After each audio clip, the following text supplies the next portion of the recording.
Real confidence isn't something that you perform. It is something that you remember about yourself.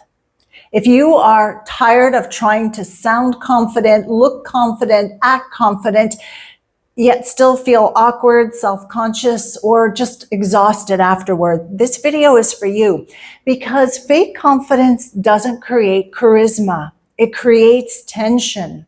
And today I want to show you how real confidence and real charisma are built, not through tricks or tactics, but through identity, presence, and self-trust.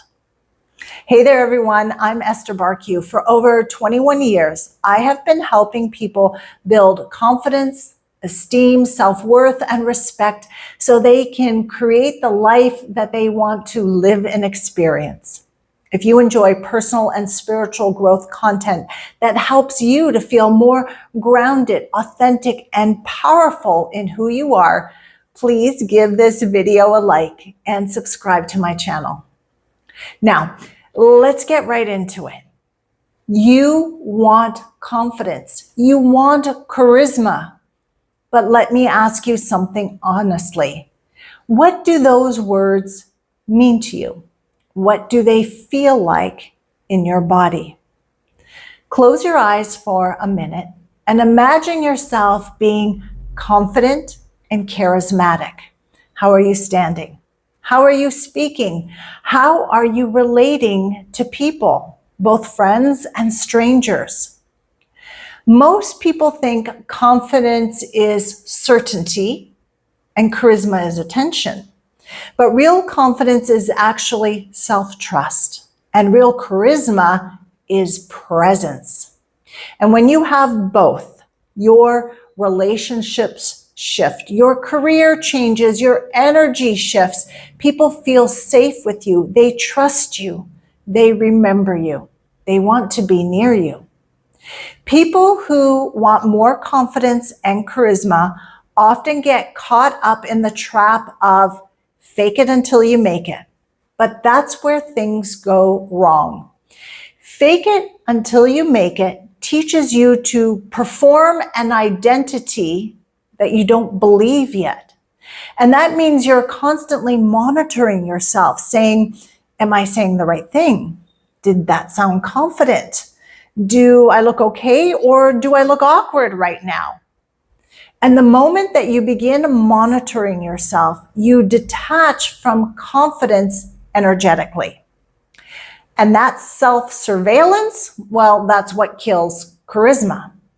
I have experienced this personally. There were times when I walked into a room believing that confidence meant I had to look perfect. I had to say the right thing. I had to know everything. I thought I had to be impressive to be accepted. And the interesting thing is I could feel that resistance in my body. My shoulders were tight. My breath was shallow. I was a chest breather. My mind was already a few steps ahead, monitoring, looking, how am I coming across? I wasn't actually there, present with the people in front of me. I was managing an image. I was performing a version of myself that I thought would be liked. And even when people responded positively, something always felt off. Because it wasn't me that they were connecting to. It was the performance that I was putting on. And what I've learned is this. People do not relax around performance. They don't trust it. They may be impressed by it, but they don't connect with it. People connect with truth. People connect with ease and openness, with someone who is comfortable enough to be real. The moment I stopped trying to be confident and instead allowed myself to be present, everything shifted. My body softened, my voice slowed down, and conversations stopped feeling like something I had to manage and started feeling like something I could actually enjoy. And that's when confidence stopped being something I tried to do and became something that I remembered. I remembered about myself. Now, this is where I want to make a very important distinction. Neville Goddard, writer, author, mystic, law of attraction and assumption teacher, talks about living in the end. Now, this is not the same as faking it. Living in the end means you assume the identity of who you are becoming. You believe it internally. Your words, your body, and actions naturally align. There is no pretending here. Faking it says, I'm not this, but I'm going to act like I am. Living in the end says, this is who I am right now, and I'm growing into it. Belief removes the fakery, and that's why it works. So if you want to build greater confidence, avoid the fake it until you make it trap and begin to believe in yourself. Now, let's explore what confidence really is. First of all, confidence is not knowing everything, being loud, dominating conversations, being impressive. Confidence is knowing who you are, trusting yourself, being comfortable with not knowing. Confidence is being able to say to a question that you don't know the answer to, well, I don't know, tell me more about it, and feel completely secure. Now that's confidence. Confidence is also sharing what you know without ego or having to prove anything. That is true confidence. Now let's look at why trying to be confident makes you awkward. Here's a truth most people never hear. The moment you try to be confident, you actually create anxiety inside of you. You may start looping thoughts in your head like, well, how am I coming across? Did they like that? Should I say more? Should I say less? Do I look okay? Those mental loops pull you out of presence, the moment. Charisma, which is presence, requires attunement, not performance. Let's talk about beliefs, because this is where confidence actually lives or dies. Most people think that they lack confidence, and what they really lack is self-belief and permission. Permission to be themselves without editing. Confidence doesn't disappear randomly. It gets covered by limiting beliefs. Beliefs about who you are allowed to be. Beliefs about what is safe. Beliefs about what will lead to rejection. So for example, if I speak up, I might sound stupid. If I'm quiet, people will overlook me, and that's safe. If I am myself, I won't be enough. If I don't perform, I won't be valued. These beliefs often don't shout, they whisper, because they live quietly in the background of your subconscious. You don't question them. You just live your life from them. And every time you enter a social situation, those beliefs subtly take the lead. Your body tightens, your voice changes, your presence shrinks. Not because you are not confident, but because a belief has told you it is not safe to be fully seen. I once worked with a client who wanted more confidence and was, in her words, painfully shy and awkward. I guided her to a connection with the part of her that felt unconfident and took her on a journey of inner exploration. And what we discovered is that as a young girl, about 6 years old, she was full of confidence and charisma. She danced in recitals, and she liked to make plays for her family and was generally joyful, confident, and full of self-esteem. But one day her mom had friends over for tea. And as she was entertaining mom and her friends, they laughed at her.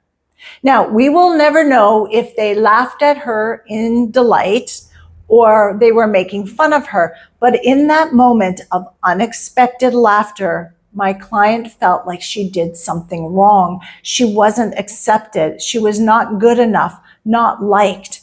And in that moment of feeling all of those things, she made a subconscious decision to start to pull back, to survey the scene first before expressing, to see if she would be accepted or laughed at. And from that point on, her confidence, charisma, and self-expression dwindled. until I was able to help her to connect with that beautiful, expressive, talented, confident part of herself stuck in the past and free it from those limiting beliefs, decisions, behaviors that it held, and bring that part back into the present, part of the whole, embarking on a new journey of confidence once again. You see, your inner confidence is already there inside of you, but beliefs act like filters. They distort how you see yourself. They distort how you interpret other people's reactions. A neutral face becomes rejection. Silence becomes judgment. A pause becomes proof that you did something wrong. And suddenly, instead of being present, you're managing fear. Now, here is a simple way to start uncovering limiting beliefs without forcing anything to happen. The next time you feel yourself in a social situation stiffen, get tight, holding back, ask yourself, what am I afraid will happen if I fully relaxed right now? And whatever answer arises, that is the belief, not the polished belief, the honest one. And it might be something like, well, they'll see that I'm not impressive and I'll lose control of the situation. I won't belong. Or in the case of my client, they might laugh at me. That belief isn't truth, it's conditioning. And it usually was formed a long time ago before you had adult awareness or choice. Do the inner work to begin to change the limiting beliefs. And as you take this step, this is where real confidence begins to emerge. Because when beliefs loosen, presence returns. And when presence returns, attunement becomes possible. You stop trying to be confident and you start relating to the people around you. And that's real confidence. There is a social skill nobody teaches. I've mentioned it already, and that is attunement. And attunement means reading the room, feeling the emotional tone, responding to people instead of performing. It's slowing down, listening, and being with people instead of impressing them. This is why calm people are often more charismatic than loud ones. Psychologically, calm signals safety, self-regulation, inner security. Think of the person that you trust most. They're probably not rushing, over-talking, or trying to prove themselves. They're grounded and calm. As I mentioned earlier, I used to think confidence was walking into the room and everyone noticing you because you look good, you know everything, and you're impressive. But I learned something very different. Real confidence is walking into a room, solid in who you are, believing and loving yourself, and letting your unique energy radiate without forcing it. And that energy draws the right people to you naturally. You don't chase attention, you allow connection. There's a quote from Brené Brown. She is a renowned American research professor, storyteller, and author that captures this concept beautifully. Authenticity is the daily practice of letting go of who you think you are supposed to be and embracing who you are. That's confidence, self-trust, and charisma, which is presence. And if you would like to explore this deeper, I've linked some of my favorite Brené Brown books in the description box below. Now, all of this begs the question, how do you stop overthinking social interactions? Let's talk for a minute about mental loops and thoughts that just absolutely kill your confidence and presence. Overthinking is the mind trying to protect you from rejection. But what it actually does is it disconnects you. And here's how you exit the loop. Bring attention back to your body. Slow your breath. Shift focus from yourself to the moment. Look around the room you are in. Who and what do you see? What sounds do you hear? What scents are in the air? How do you feel? What do you notice? Asking yourself these questions and observing your surroundings brings you in the present moment. Now let's discuss confidence as a state you return to, because confidence is a remembered state. It's a place you return to, not something that you manufacture. You don't create confidence, you re-enter it. It lives underneath the fear, the conditioning, and the old stories. And when you reconnect with who you are, your values, truths, and strengths, confidence comes online naturally. As you've been listening to this video, have you been imagining what real, authentic confidence would feel like in your life? How it would change everything, like changing your relationships, your career, your self-expression, what you would do and live differently. If you're ready to remove the belief blocks standing in the way of that confidence, this is the work that I have been doing with people for over 21 years, and I can help you too. Please click the link in the description box below to learn more about my personal sessions. And if we've never worked together before, reach out first so we can discuss the right and perfect next step for you. There's no obligation. And be sure to check out the video that's popping up on your screen right now. It is a beautiful complement to what we have talked about here today.